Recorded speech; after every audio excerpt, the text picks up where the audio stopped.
यदि आपने ये शरीर पाकर 84 से अपने को बचा लिया तब तो आप समझदार हो, और ये मानव शरीर पाकर भी आप 84 में उलझे रहे तो काई बात के समझदार।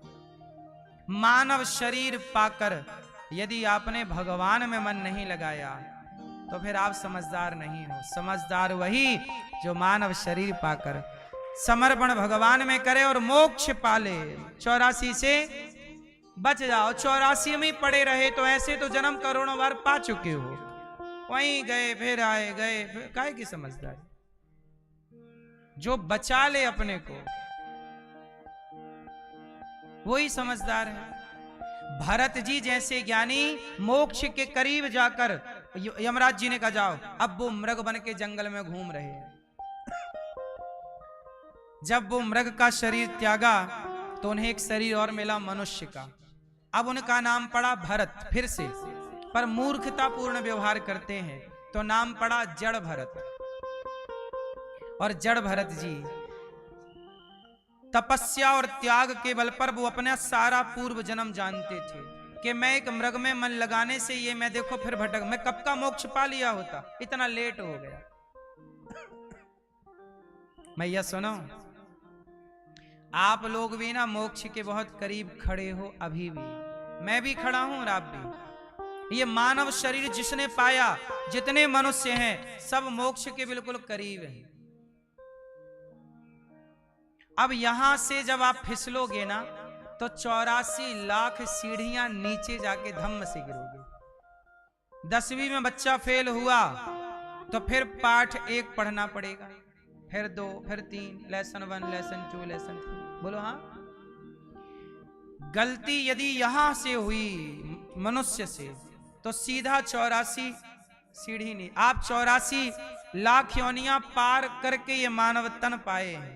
अब यहां से ना गिरना, यहां तो आए हो तो पालो, सार्थक कर लो, वरना आज मैं गंगा जी गया हरिद्वार तो वहां मैंने देखा कि जिस घाट में मैं नहा रहा था उस घाट में ना वो गधे के ऊपर बोरी ऐसी बांधकर और बालू भर भर के उनसे ढो रहे थे लोग। गधे सारी जिंदगी बोझा ढोते हैं और गंगा जी पार कर रहे थे, वो उनके गर्दन तक पानी डूब के उस पार जाके बालू भर के फिर इस पार लाते थे सवेरे सवेरे। मैं भी जब गंगा जी में गया तो ठंडा पानी था और वो गधे 100-200 चक्कर लगाए होंगे। वो खाते हैं और बोझा ढोते हैं, खाते हैं बोझा ढोते हैं। सोचो आपको भी यदि वो योनि मिली होती तो आप क्या कर रहे होते, आप भी बोझा ढो रहे होते। लेकिन ये बताओ, ये देखो ये आज की तस्वीर है, ये हम जब नहा रहे थे तो ये देखो, ये टीवी पे देख लो, ये गधों से ये ढोया जा रहा है। फिर से दिखा दो, मैया देख लें।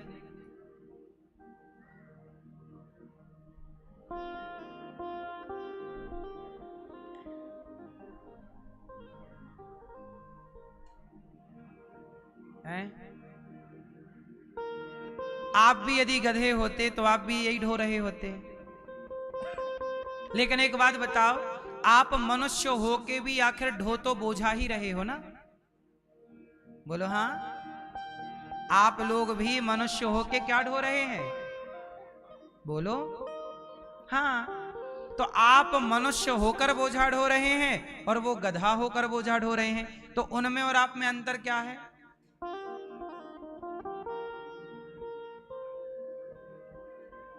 ऊंट समझता है कि मेरे से बड़ा नहीं, सबसे बड़ा कौन, ऊंट। एक दिन ऊंट पहुंचा पहाड़ के पास तो ऊंट बोला, अरे ये क्या है, बड़ा ऊंट। देखा, अच्छा ये तो हमारा बाप है। ऊंट भी घमंड में चलता है कि मेरे से बड़ा, और आप भी घमंड में चलते हैं कि मेरे से बड़ा। तो ऊंट में और आप में अंतर क्या है। वो मैया सो गई मेरी माँ, देखो देखो, मुंह खोल के सो रही है, भले मक्खी घुस जाए।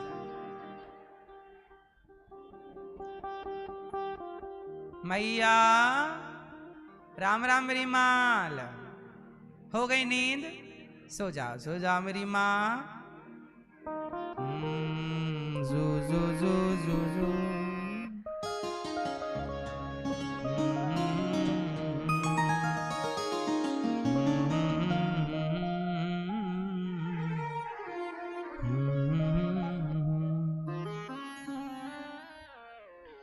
ऊंट में और आप में कोई अंतर है? यदि आप भी अभिमानी हैं तो ऊंट भी अभिमानी है। यदि आप भी बोझा ढो रहे हैं तो गधा भी बोझा। इसलिए मानव शरीर अभिमान करने के लिए नहीं मिला, बोझा ढोने के लिए नहीं मिला। हाँ, जिम्मेदारियां निभाओ, जिम्मेदारियां निभाओ जो दी हैं ईश्वर ने, गधों की तरह नहीं, भक्तों की तरह। हम कहीं जाते हैं ना तो कुछ ना कुछ सीख के जरूर आते हैं। सीखना है ना तो सब सिखा सकते हैं, और नहीं सीखना तो। इसलिए मेरी मां, मानव शरीर पाए हो तो समझदार कौन? जो अगला 84 के चक्कर से अपने को, वो समझदार। और पड़ गए तो भरत जी अब चुपचाप हैं, कोई उत्तर नहीं। जंगल में भरत जी के भाइयों ने कहा कि खेत में धान बो दिए, जाओ ताकना।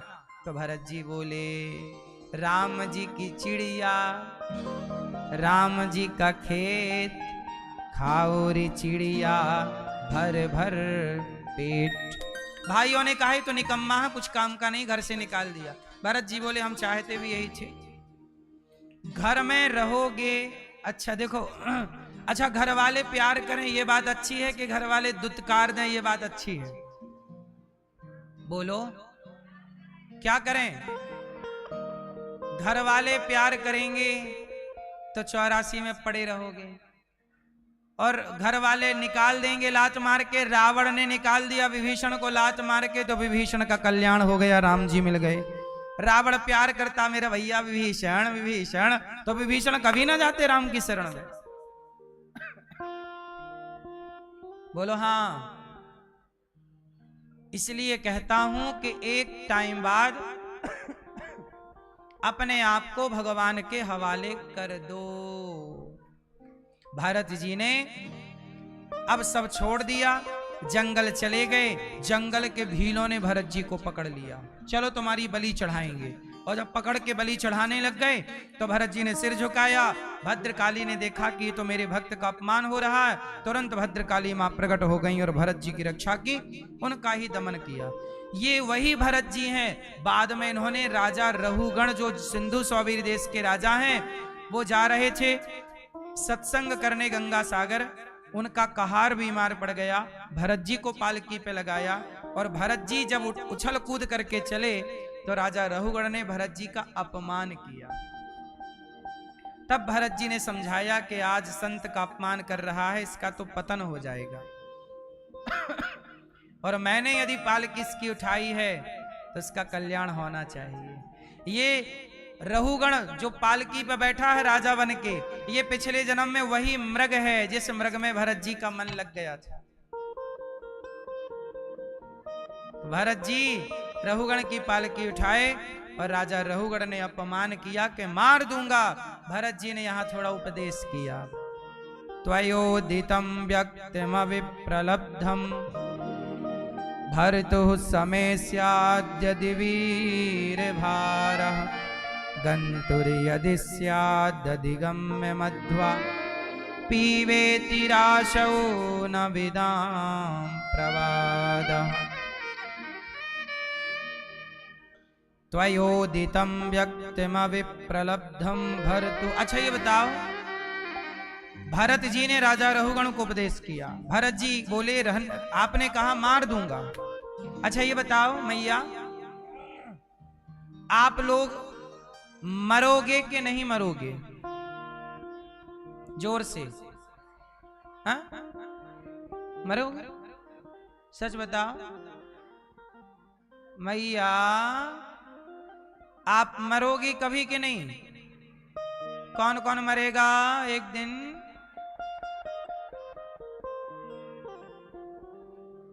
पर सुनो, हम नहीं मरेंगे और आप भी नहीं मरोगे। आप कह रहे हो हम मर जाएंगे, पर आपकी सच्चाई ये नहीं है कि आप मर जाओगे। आपकी सच्चाई ये है कि आप कभी मरते ही नहीं। अच्छा, मरता कौन है? कौन मरता है? शरीर भी नहीं मरता। व्यवहार में बोला जरूर जाता है कि मर गया, व्यवहार में बोला जाता है, पर पूरी गहराई से जरा देखो तो मुझे तो शरीर भी मरता हुआ नजर नहीं आता। आओ मैं आपको गहराई से समझाऊं, समझोगे ना? चलो, कौन मरता है इस पर थोड़ा सा डिस्कस करके आगे बढ़ेंगे। आपका शरीर कितने चीजों से मिलकर बना है? 5। क्या क्या? पृथ्वी, जल, वायु, अग्नि, आकाश। जब आप मरते हो तो आपका अग्नि तत्व अग्नि में मिल जाता है, जल तत्व जल में, आपका वायु तत्व, आकाश तत्व, तो आपके 5 तत्व 5 में मिल गए। मिट्टी का घड़ा टूटा तो मिट्टी में मिल गया, मिट्टी से बना था। तो मरा कौन? आपका शरीर 5 तत्व से बना, 5 में मिल गया। जल तत्व जल में, वायु वायु में, आकाश आकाश में, अग्नि अग्नि, पृथ्वी पृथ्वी में। मरा कौन? कौन मरा? कौन मरा? जोर से। आत्मा कभी नहीं मरती। कौन मरा? शरीर कहां मरा? 5 तत्वों से बना था, 5 में मिल गया। मरा कौन? कौन मरा है?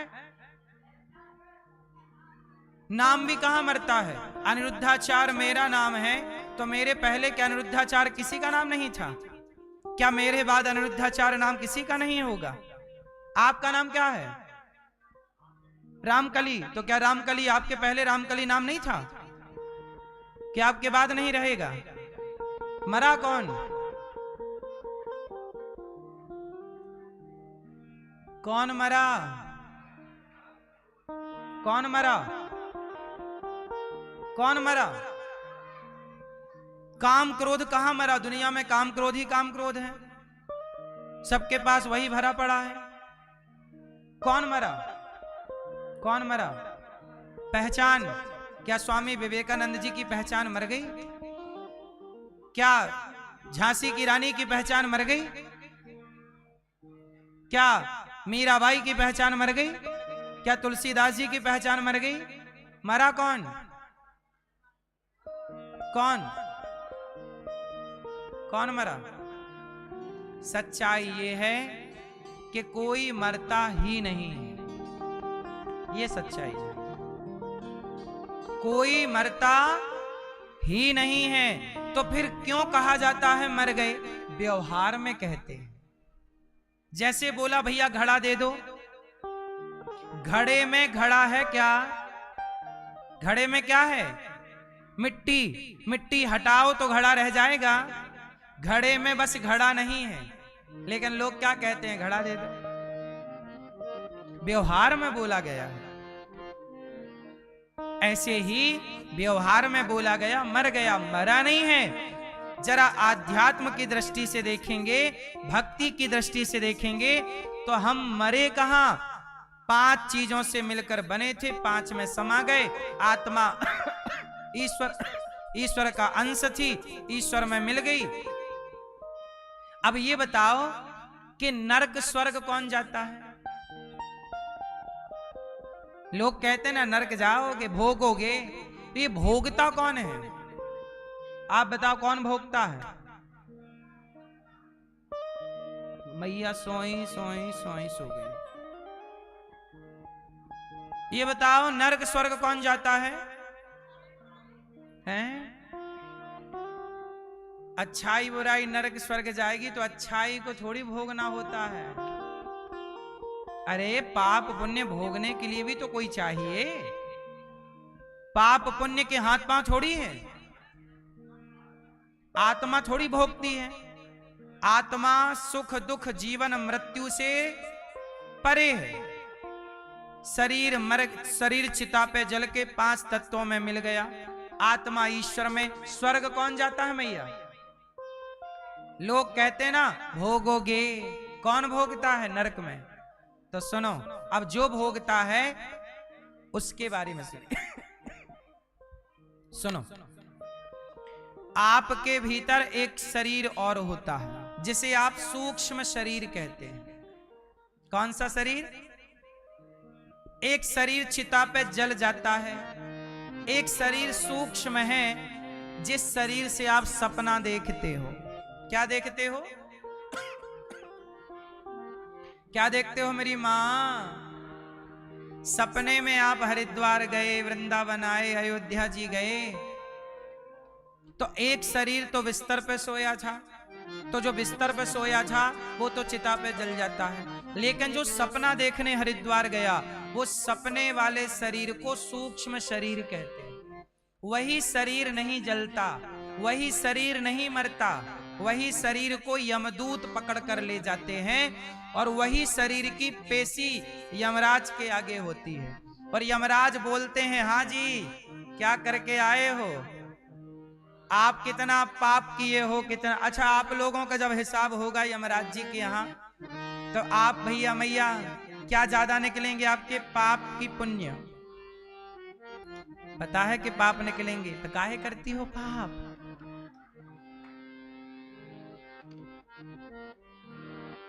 मैया आपके क्या निकलेंगे मेरी माँ? नहीं, आपको पता है, अपने आप से थोड़ी झूठ बोल सकती हो आप। आपके पाप ज्यादा हैं कि पुण्य? जल्दी बताओ। हैं? काहे झूठ बोल रहे हो? कितना नाम जप लेते हो?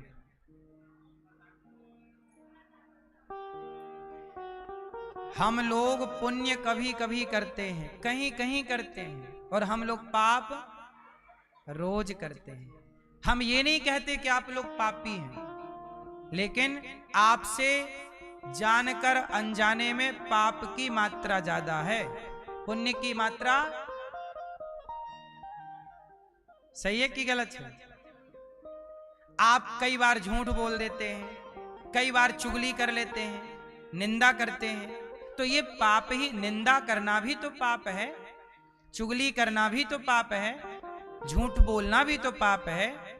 ये सब पाप में ही तो जाएगा। सच कभी कभी बोलते हैं आप, और झूठ दिन भर, तो पाप की मात्रा ज्यादा है। यमराज जी के पास जब आप जाओगे तो आपका पाप अलग होगा, पुण्य अलग होगा। यमराज जी आपसे पूछेंगे कि बताओ, पहले पुण्य का फल दूं कि पाप का? आपने जो पुण्य किए होंगे, किसी को भोजन कराया होगा, किसी वृद्ध माँ को भोजन कराया होगा, दान पुण्य किया होगा, किसी को रास्ता दिखाया होगा, किसी के साथ अच्छा किया होगा, वो भी पुण्य आपके संग है। पुण्य अलग, पाप अलग, दो भागों में डिवाइड हो गया आपका सब सिस्टम, ये पाप और पुण्य। अब जब यमराज जी बोलेंगे पहले क्या चाहिए, पाप पुण्य दोनों आपको भोगना पड़ेगा, अवश्य में भोक्तव्यम कृतम कर्म शुभाशुभम। अब बताओ पहले क्या भोगोगे आप लोग? पुण्य। तो जैसे ही आपने बोला कि पुण्य, तो यमराज जी ने कहा जाओ मनुष्य का तन पाओ। पुण्य भोगने या तो आप स्वर्ग जाएंगे या संसार में अमीर के घर पैदा हो जाएंगे, सोने की चम्मच में दूध पिएंगे, सोने की झूला में झूलेंगे, बिंदास जिंदगी जिएंगे अमीर बनके। ये पुण्य भोग रहे हो। और जब पुण्य पूरा हो जाएगा तो चलो वापस, यमराज जी बोलेंगे चलो अब जो पाप था ना वो भोग लो। फिर वो पाप भोगने के लिए आपको नाली का कीड़ा बनना पड़ेगा, मच्छर बनना पड़ेगा, मक्खी बनना पड़ेगा, चमगादड़ बनना पड़ेगा, गधा बन के आपको भी ढोना पड़ेगा बोझ, है ना। और ये सब करके फिर यमराज जी कहेंगे कि देखो अब आपने पाप किए हैं, अब हम आपको एक मौका और देंगे, एक बार और आपको मनुष्य बनाएंगे, जाओ अब अच्छे कर्म करके आना, ऐसे कर्म ना करना कि आपको फिर भोगना पड़े। तो ये फाइनली मानव का तन आपको मिल गया, फाइनली मानव का। अच्छा, मनुष्य भी दो तरह के होते हैं, कौन कौन से? एक अपूर्ण एक पूर्ण, पूर्ण पूर्ण अपूर्ण मतलब आयु की बात कर रहा हूं। पूर्ण मनुष्य नहीं है, भगवान है। मैं यहां आयु की बात कर रहा हूं। अब जैसे आपने देखा होगा कुछ लोग 10 साल में मर जाते हैं, किसी की ना 10 साल में मृत्यु, कोई 20 साल की उम्र में मर गया, कोई 40 साल में मर गया, कोई 50 साल में, जिसे आप कहते हैं ना कि मृत्यु हो गई। क्यों मरा? मैंने अभी बताया ना कि जब आप बोल देते हैं कि मैं पुण्य पहले भोगूंगा, तो पुण्य का भोग भोगने के जितना पुण्य था उतना मानव से 10 साल का पुण्य था तो 10 साल मानुष तन मिला वापस, 30 साल का पुण्य था 30 साल मानुष तन मिला वापस। अब यहां जो कर लियो हो वो भी जुड़ जाएगा उसमें, पाप पुण्य 30 साल में 40। पूर्ण आयु क्या है? यदि आप 70 पार कर गए, 70 लगभग, तब आपकी पूर्ण आयु मानी जाती है। वैसे पूर्ण आयु 100 वर्ष है। 100 साल आप सबको जीना ही चाहिए, और वो भी निरोगी जीना चाहिए। लेकिन 100 ना जियो तो कम से कम 70 तो जियो। लेकिन आप लोगों का खान पान इतना गंदा हो गया कि आप 40-50 में चल पड़ते हैं। बोलो हाँ, अटैक आ रहा है, ये हो रहा, ध्यान रखते नहीं आप लोग। अपना भी तो ध्यान रखा करिए, समय पे जागिए, समय पे सोइए, योग करिए। 70 तो पार करना ही चाहिए आपको। मानव शरीर मिला है ना, ये शरीर ईश्वर की प्रॉपर्टी है, इसको संभालना भी हमारा धर्म है। क्योंकि साधन जितना भी कुछ है इस शरीर से है। शरीर है तो पाप पुण्य है, शरीर ही नहीं तो काय का पाप पुण्य। आप जो भी करोगे वो करने के लिए क्या चाहिए? बोलो। रोटी खिलाओगे तो शरीर चाहिए, गला दबाओगे तो शरीर चाहिए। पाप पुण्य करने के लिए क्या चाहिए? इसलिए शरीर की रक्षा, शरीर को संभालना, यह भी एक पूजा है। लेकिन आप लोग अपना बिल्कुल ख्याल नहीं रखते। समय के पहले बूढ़े हो गए, समय के पहले मर गए, समय के पहले बीमारियों का घर बन गया। आप योग क्यों नहीं करते? एक्सरसाइज क्यों नहीं करते? आप लोगों ने अपने को बिल्कुल आरामदायक बना लिया है। इस आराम से आप जल्दी मर जाओगे। पहले की मैयाएं हाथ की रोटी बनाती थी, हाथ की रोटी बनाती थी ना, तो देखो यहां एक्सरसाइज होती थी। ये देखो, ये सर्वाइकल नहीं होता था। अब आप लोग रोटी वोटी हाथ वाली खाते ही नहीं। हाथ वाली रोटी आती है आपको बनानी? आजकल मैयाओं को हाथ वाली रोटी आती ही नहीं है। जिनको आती है उनको प्रणाम, जिनको नहीं आती उनसे निवेदन, काहे नहीं आती? अरे बेलन वाली भी पहले थी, 2 प्रकार की रोटियां थी ना। ये बात क्यों, ये समझते हो? ये रोटी ज्यादा हेल्दी होती है, पता है आपको? मोटा अन्न फायदा करता है। बोलो हाँ। आटा मोटा है कि दलिया मोटा है? बोलो। तो दलिया खाने का बोलता है डॉक्टर, भैया बीमार हो दलिया खाओ। दलिया मोटा अनाज है और आटा पतला अनाज है। पतला नुकसानदायक, जितना मोटा खाओगे उतना बढ़िया रहोगे। बोलो हाँ। ये मोटे अनाज से बनती थी रोटी, बिर्रा की रोटी, 3 प्रकार का आटा मिला के, 2 तरह का आटा मिला के ये रोटियां बनाई जाती थी। चूल्हे की रोटी थी, हेल्दी खाना पीना था। आपका उकड़ू बैठ करके आंगन लीपना होता था, उससे आपकी एक्सरसाइज होती थी, आप स्वस्थ रहती थी। कुएं से पानी निकालना एक्सरसाइज है। ये सब बंद हो गया, इसलिए आप लोग टाइम से पहले टें टें टें।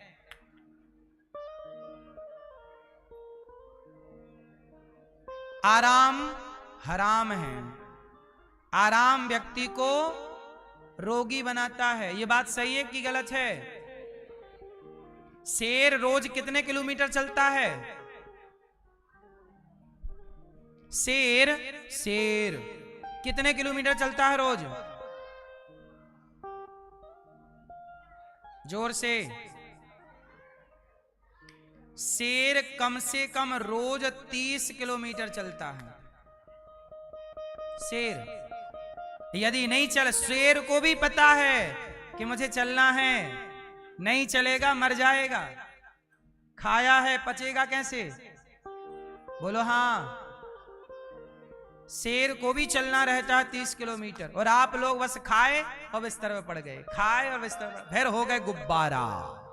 फिर गए डॉक्टर साहब ये वजन कैसे घटे, फिर दवाई दी डॉक्टर साहब ने, ये दवाई खाओ तुम्हारा गुब्बारा फूटेगा। तो वो गुब्बारा फोड़ने की दवाई खाते खाते लीवर टे हो गया दवाई की इन्फेक्शन से। अरे डॉक्टर साहब लीवर खराब हो रहा है, लीवर खराब। अब लीवर को ठीक करने की दूसरी दवाई दी, तो एक दवाई को खाया तो एक दवाई से नुकसान दूसरे अंग को हुआ। दवाइयां आपको फायदा पहुंचाती हैं 70%, 30% नुकसान पहुंचाती हैं। कोई भी दवाई आप खा लो, अंग्रेजी दवाई, बोलो हाँ। 70% फायदा होगा तो 30% वो दवाई अपना नुकसान। देखो महीने भर आपने दवाई खाई तो कोई नुकसान नहीं, पर लंबा टाइम आप कोई भी दवाई कंटिन्यू करते हैं तो वो दवाई के साइड इफेक्ट हो। इसलिए आपने देखा होगा कि डॉक्टर दवाई के साथ एक दूसरी दवाई भी देता है, एंटीबायोटिक। किसके साइड इफेक्ट? एक दवाई के साइड इफेक्ट को रोकने के लिए दूसरी एंटीबायोटिक देनी पड़ती है, बोलो हाँ, तब वो कोर्स पूरा होता है। डॉक्टर भी जानता है, आप जानो इस बात को, आप पढ़े लिखे हैं। कोशिश करिए कि आपको दवाई कम से कम खानी पड़े, कोशिश करिए। और ये तब होगा जब आप रोज नियम बनाएंगे कि शेर 30 किलोमीटर चलता है तो आप कम से कम 10 किलोमीटर तो रोज चलें। चलिए, नहीं तो मर जाओगे, फिर ना रोना।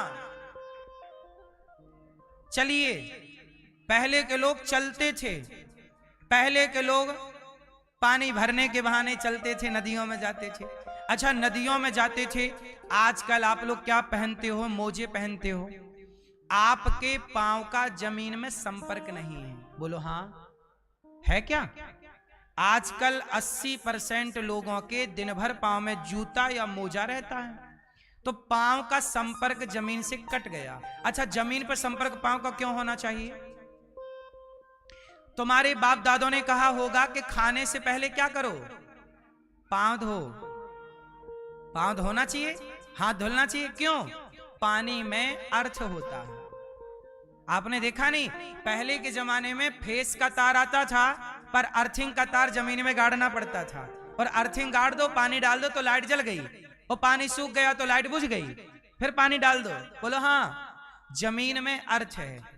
आपके शरीर में भी करंट बनता है, बिजली बनती है। शरीर गर्म है कि नहीं आपका?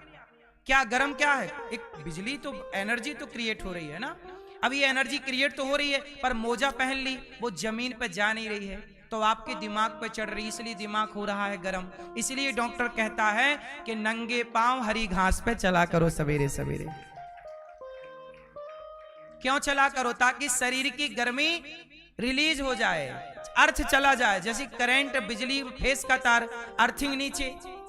नंगे पांव चलना, पहले के लोग, किसान लोग ना मिट्टी पे गड़े रहते थे, इसलिए बीमार कहां पड़ते थे?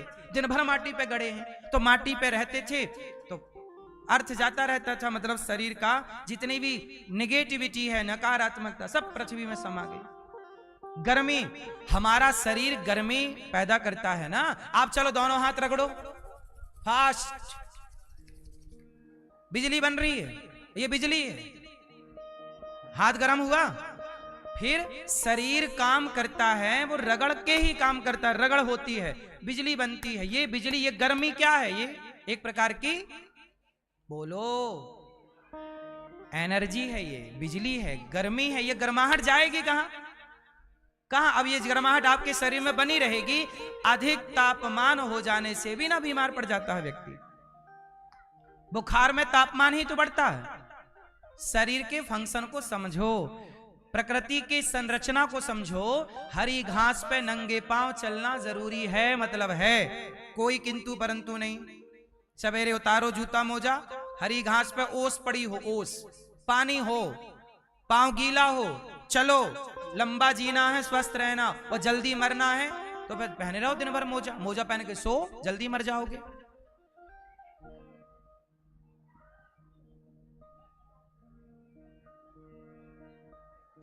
विज्ञान है। हमारे यहाँ ये सब पहले लोग जानते थे, आजकल आप पढ़े लिखे हो कुछ नहीं जानते। पहले क्या अनपढ़ दादी तुम्हारी ये सब जानती थी।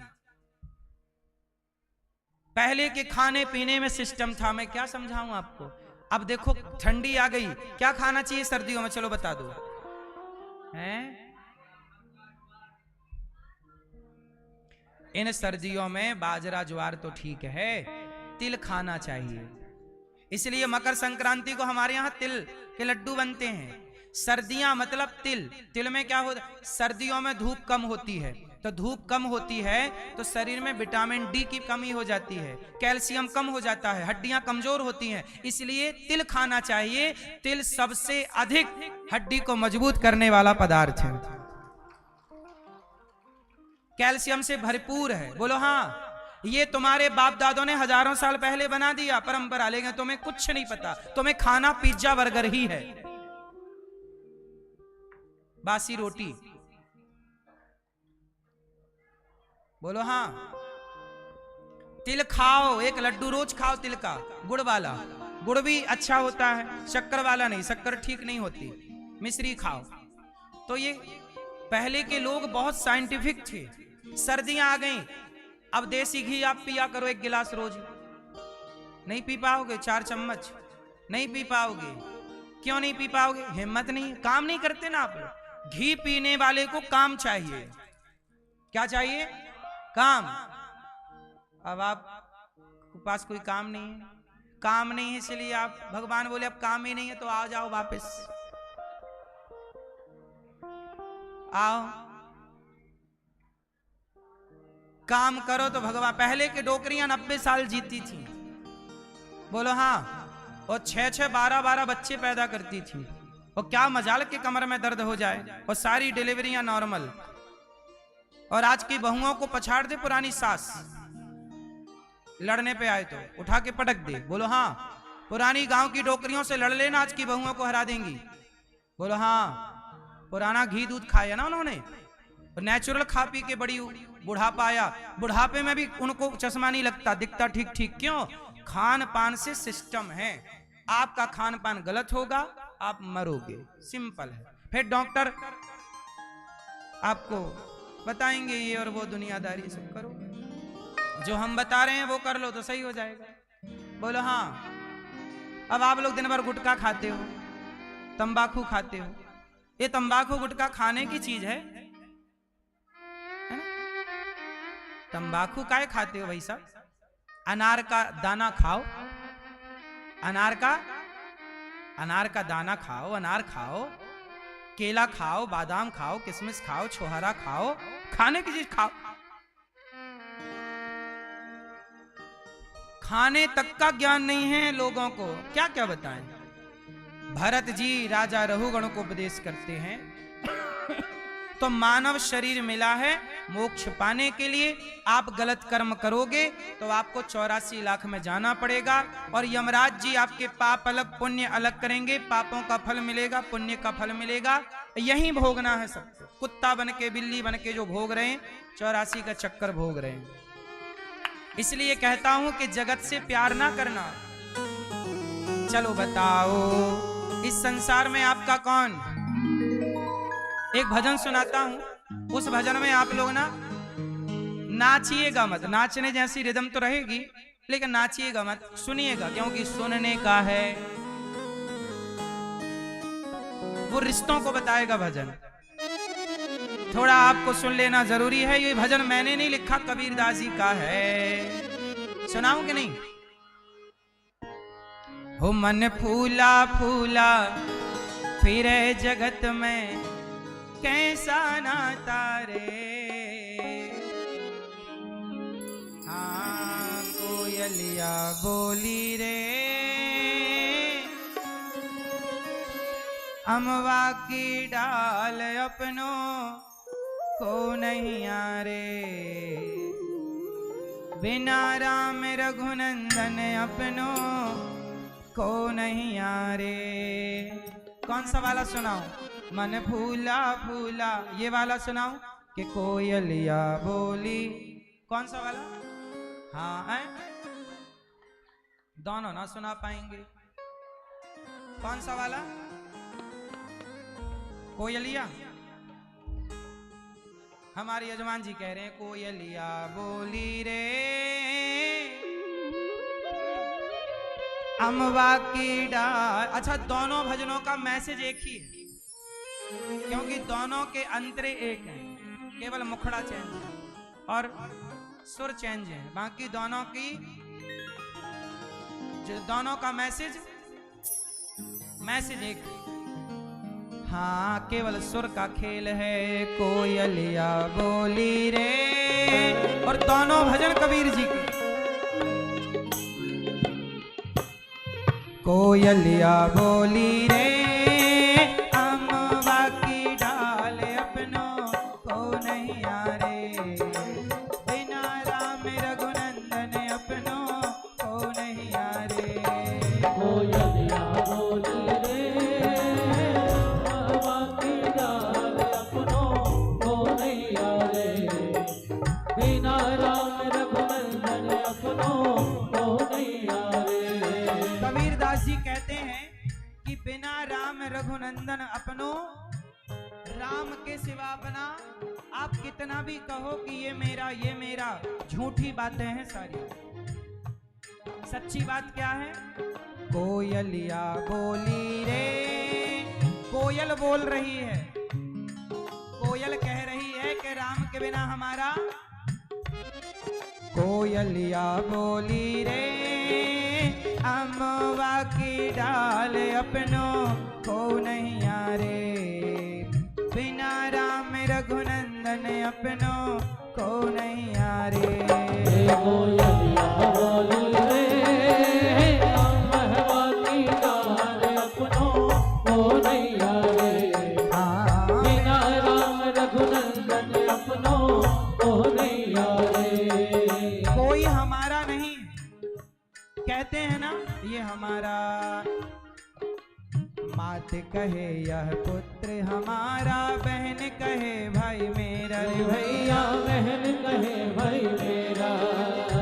माँ कहती है ये मेरा बेटा है, मात कहे यह पुत्र हमारा, बहन कहे भाई मेरा रे भैया, बहन कहे भाई मेरा। भाई कहे यह भुजा हमारी, भाई कहे यह भुजा हमारी, नारी कहे नर मेरा अपनों को नहीं आरे, बिना राम रघुनंदन अपनों को नहीं आरे। माँ कहती है मेरा बेटा है, पत्नी कहती है मेरा पति है, भाई कहता है मेरा भाई है। सच बताओ आप किसके हो? आप माँ के हो कि पिता के हो कि बहन के हो कि भाई के हो कि पुत्र के हो कि पत्नी के हो कि पति के हो? किसके हो? हाँ, जब तक जिंदा हूं लोग कहते हैं मेरा। अच्छा, मेरे मरने के बाद क्या कहेंगे? मेरे मरने के बाद दुनिया रोएगी। अच्छा, आप लोग किसी के मरने पर रोते हो ना? कितने दिन रोते हो? हाँ, 13 दिन तक पत्नी रोवे, 6 महीना सग भाई रे भैया, 6 महीना सग भाई। पत्नी रोती है 13 दिन और रोती ही रहेगी क्या? पत्नी 13 दिन रोती है। अच्छा, पत्नी मर जाए तो पति कितने दिन रोता है? पति नहीं रोता जाता, उसके दूसरे ब्याह की चर्चाएं चालू हो जाती हैं। बोलो हाँ। और आप ये मत सोचना कि हमारा तो बुढ़ा हो गया, नहीं, आजकल 70-70 साल के बूढ़े भी ब्याह कर रहे हैं। बोलो हाँ। क्यों मैया? लोग कहते हैं तुम्हारे बिना कैसे जिएंगे, पर आपके रहते कहते हैं कि कैसे जिएंगे। तुम्हारे मरने के बाद बिंदास जीते हैं लोग। 13 दिन तक पत्नी रोवे, 6 महीना सग भाई रे भैया, 6 महीना सग भाई। कबीरदास जी के जमाने में शायद भाई 6 महीने रोता रहा हो, आज का तो नहीं रोता। 13 दिन तक पत्नी रोवे, 6 महीना सग भाई रे भैया, 6 महीना सग भाई। जन्म जन्म जन्म तक माता रोवे, जन्म जन्म तक माता रोवे, हंस अकेला जाई अपनो को नैया रे, बिना राम रघुनंदन अपनो को नैया रे। और माछ पकड़ कर पत्नी रोवे, बाह पकड़ सगो भाई रे भैया, बाह पकड़ सग भाई, पेट पकड़ के माता रोवे, पेट पकड़ के माता रोवे, कर गए आस पराई अपनो को नैया रे, बिना राम रघुनंदन अपनो को नैया रे। सच बताओ अपना कौन? हाँ, अच्छा ये बताओ, जब आप मर जाओगे तो आपके मरने में लोग आएंगे ना? कितने लोग आएंगे? 5-50 बराती आ गए, ले चल होई रे भैया, ले चल होई। जब मरोगे तो लोग आएंगे और क्या बोलेंगे? भैया जल्दी ले चलो। लोगों को बड़ी जल्दी रहती है। हाँ, 5 आप लोग कम, थोड़ा ज्यादा अमीर है ना तो ज्यादा लोग आते हैं मरने पे, कम है तो थोड़ा कम, और कम है तो थोड़ा, हाँ, हैसियत के अनुसार लोग इकट्ठे होते हैं। हाँ, 5-50 बराती आ गए, ले चल होई रे भैया, ले चल होई। कहत कबीर सुनो भाई साधो, कहत कबीर सुनो भाई साधो, जागत सबकी होई अपनो को नैया रे, बिना राम रघुनंदन अपनो को नैया रे।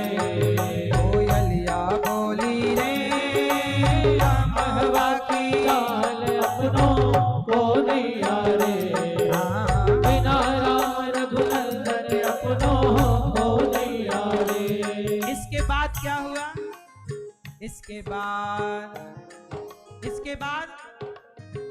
बाद की बात उस भजन से सुनाता हूँ। मन भूला भूला फिरे जगत में कैसा नाता रे, मन भूला भूला फिरे जगत में कैसा नाता रे, मन भूला भूला फिरे जगत में कैसा नाता रे, मन भूला भूला फिरे जगत में कैसा नाता रे, कैसा नाता रे जगत में, कैसा नाता रे, हाँ कैसा नाता रे जगत में, कैसा नाता रे, कैसा नाता रे जगत में, कैसा नाता रे, हो कैसा नाता रे जगत में, कैसा नाता रे। मन भूला भूला फिरे जगत में कैसा नाता रे, मन भूला भूला फिरे जगत में कैसा नाता रे। अब आगे सुनो, जब आप मर जाओगे तो लोग आएंगे, कहेंगे जल्दी ले चलो। 4 गजी 4 गजी मंगाया, चढ़ा काठ की घोड़ी, 4 गजी 4 गजी मंगाया, चढ़ा काठ की घोड़ी। ये क्या है? ये कबीरदास जी का शब्द जाल है। 4 गजी 4 गजी मंगाया, चढ़ा काठ की, काठ मतलब लकड़ी की घोड़ी। शादी करने गया था ना तो घोड़ी पे चढ़ के गया था।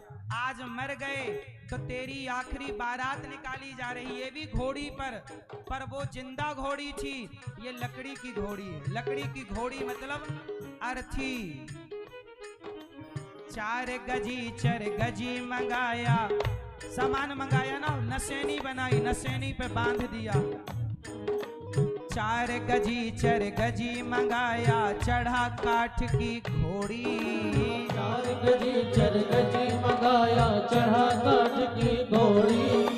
चारों कोने आग लगा दियो, चारों कोने आग लगा दियो, फूंक दियो जस होरी। मन फूला भूला फिरे जगत में कैसा नाता रे, मन भूला भूला फिरे जगत में कैसा नाता रे। चारों कोने पे आग लगा दी और लोग हमें जला देंगे। एक बात बताऊं भैया, ये बताओ आपको शमशान छोड़ने कौन आएगा?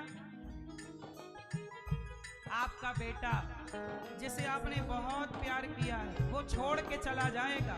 आपके रिश्तेदार, आपका पति, आपका परिवार सब कहां तक के साथी होंगे? शमशान तक के। लेकिन जब मैं मरा, एक दिन क्या हुआ, मैं मर गया और जब मरा तो मेरा हाथ किसी ने पकड़ा और जब हाथ पकड़ा तो मैंने पलटकर देखा तो हाथ पकड़ने वाले जानते हो कौन थे? भगवान श्री कृष्ण। तो मैं रो पड़ा। भगवान बोले क्यों रोता है? अब तो मैं आ गया ना। तब मैं भगवान से बोला प्रभु इसलिए रो पड़ा कि जिस परिवार के लिए समय देता रहा, जीवन समर्पित करता रहा, वो शमशान छोड़ने आए हैं। और जिस परमात्मा को केवल 2 वक्त 2 घड़ी दी, जरा सा समय दिया, उसमें भी आलस्य करता रहा, वो परमात्मा शमशान के बाद हमें लेने आए हैं। चलो, जो लेने आते हैं उन्हें हम भूल जाते हैं और जो छोड़ने आते हैं उनके लिए सारी जिंदगी गवाते हैं। हाड़ जले जस लाकड़ी, केस जले जस घासा। हाड़ जले जस लाकड़ी, केस जले जस घासा। जब मरोगे तो आपका शरीर जलेगा, दुनिया जलाएगी। नहीं जलोगे ना, ऊपर मोटी मोटी लकड़ियां रख रख करके और उसमें कपूर डाल डाल के जलाएंगे। जल जल बोलो हाँ। हाड़ जले जस लाकड़ी, केस जले जस घासा। हाड़ जले जस लाकड़ी, केस जले जस घासा। सोने जैसी काया जल गई, सोने जैसी काया जल गई, जल गई जल गई। सोने जैसी काया जल गई, को न आयो पासा। मन भोला भोला मेरे जगत में कैसा नाता रे। भोला भोला मेरे जगत में कैसा नाता रे। हड्डी जल गई लकड़ी की तरह, बाल जल गए घास की तरह। कहाँ गया तुम्हारा घमंड? कहाँ गई तुम्हारी बड़ी गाड़ी, बड़ा बंगला, बड़ा नाम, बड़ी शोहरत? जल के क्या बन गए? राख हो गए। राख हो आप, राख हूं मैं। घमंड किसका है साहब? जल के राख रह जाओगे। ज्यादा अभिमान ना दिखाया करो। गाड़ी बंगला आज है, कल ना रहेगा। कल आप खुद राख हो जाओगे और 50 रुपया के घड़े में आपकी पूरी राख पैक हो जाएगी। मिट्टी चुन चुन घर ये बनाया, कहता था घर मेरा। मिट्टी चुन चुन घर ये बनाया, कहता था घर मेरा। मिट्टी चुन चुन घर ये बनाया, कहता था घर मेरा। मिट्टी चुन चुन घर ये बनाया, कहता था घर मेरा। घर आपका है? मिट्टी चुन चुन, चुन चुन मतलब ये वाला नहीं, ये वाला पत्थर लगाओ घर में, ये वाला नहीं, वो वाला लगाओ। मिट्टी चुन चुन घर ये बनाया, घर ये बनाया। मिट्टी चुन चुन घर ये बनाया, कहता था घर मेरा। मिट्टी चुन चुन घर ये बनाया, कहता था घर मेरा। तेरा है ना मेरा है यह, तेरा है ना मेरा है यह। है चिड़ियों का बसेरा। मन भूला भोला मेरे जगत में कैसा नाता रे। मन भोला भोला मेरे जगत में कैसा नाता रे। अब इसका जो आखिरी अंतरा है, इतने ये सारी बातें तो कबीरदास जी ने कही है, लेकिन इसमें एक अंतरा ये दास अनिरुद्ध ने भी जोड़ा और इसमें एक लाइन मैंने भी लिखी, सुनाऊं? देह समा गया आग के मुख में, बचा न कुछ भी तेरा। देह समा गया आग के मुख में, बचा न कुछ भी तेरा। देह समा गया आग के मुख में, बचा न कुछ भी तेरा। देह समा गया आग के मुख में, बचा न कुछ भी तेरा। पुण्य कमाई किया जो तूने, पुण्य कमाई किया जो तूने, वही बचा अब तेरा। मन भूला भूला मेरे जगत में कैसा नाता रे। मन भूला भूला मेरे जगत में कैसा नाता रे। भूला भूला फिरे जगत में कैसा नाता रे। मन भूला भूला मेरे जगत में कैसा नाता रे। कैसा नाता रे जगत में, कैसा नाता रे। हो कैसा नाता रे जगत में, कैसा नाता रे। हाँ कैसा नाता रे जगत में, कैसा नाता रे। हो कैसा नाता रे जगत में, कैसा नाता रे। मन भूला भूला मेरे जगत में कैसा नाता रे। मन भूला भूला मेरे जगत में कैसा नाता रे। मन भूला भूला मेरे जगत में कैसा नाता रे। मन भूला भूला मेरे जगत में कैसा नाता रे।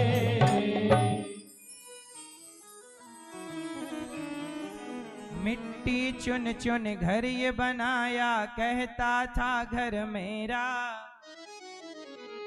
मिट्टी चुन चुन घर ये बनाया, कहता था घर तेरा है ना मेरा है। यह है चिड़ियों का बसेरा। लाल किला जाके देख लो, जिस लाल किले के लिए लड़ाइयां होती थी, आज उसमें चिड़ियों के घोंसले बने। बोलो हाँ। पुराने महलों को जाके देखना, राजस्थान में कुछ पुराने, आज भी पुराने नहीं, वो इमारतें बनी हैं, क्या बोलते थे उनको, किले।